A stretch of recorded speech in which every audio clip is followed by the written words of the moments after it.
The activity of the mind is this constant hum of repetitive, empty, kind of nothingness. Thought is dead. It's not alive. It has nothing for us. It's reflective. It's ghost like. It's like an echo. It's essentially dead. It helps me so much to think of it as just dead. It has no innate power.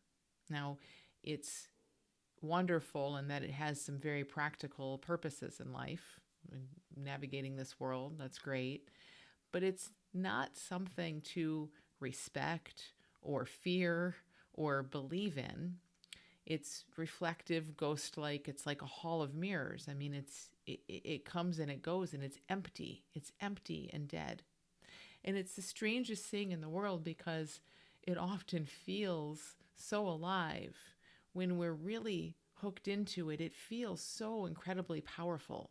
We're so baited by it and hooked in, and it can hold so many promises. You know, it holds these promises of happiness and answers and clarity and a lot of empty promises because thought itself is empty and dead.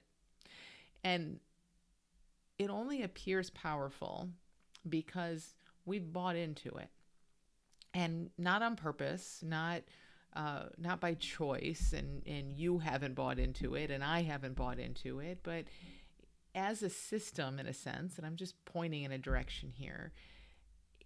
It's like it is part of who we think we are. It is part of this me thought comes with all of these other thoughts, and it's so identified with and really just bought into.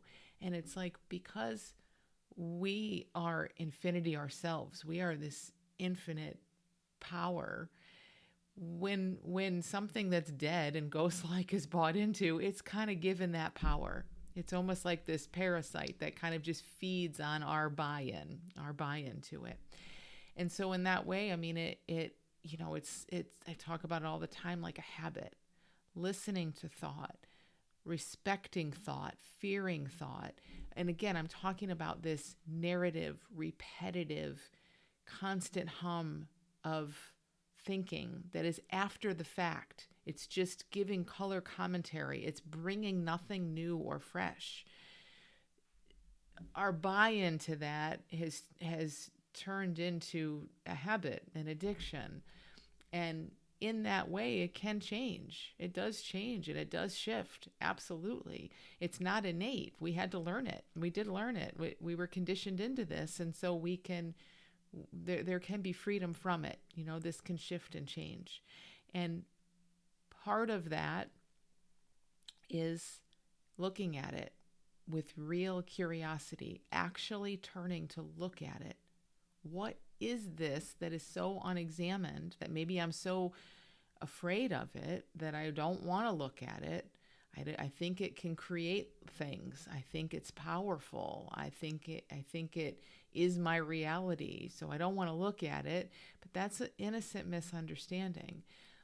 This habit is broken by looking at it, by being super curious, by turning around and seeing what is even happening in there. What is this echo-like, reflective, incredibly repetitive, incredibly me-focused voice that really does come in after the fact, that claims to do so much? It claims to have so much power, yet look for yourself. Does it really have that much power in and of itself? Or is it like the Oz behind the curtain that's just claiming to have power, getting away with it because it's never really examined? When we examine it, we get curious about, what even is this? What is a thought?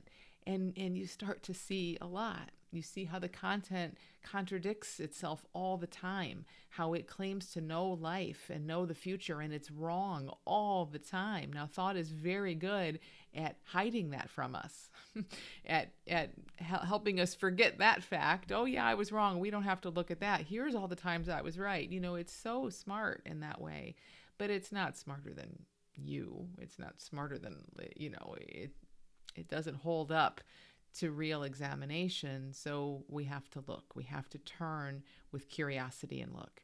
And that's the first piece. Look with an openness to see that perhaps it's not doing what it claims to be doing. Perhaps it's not so powerful.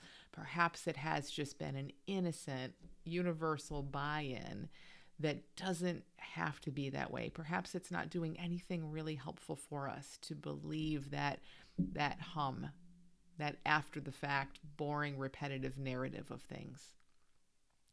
And look and see what you discover. And that's the first piece, seeing the thought is dead by looking at it. And the next piece, if we wanted to chunk this into pieces, which apparently I am, is to see what's alive. If thought is dead, what's the alternative? What's alive? And that's what I'll talk about in the next video.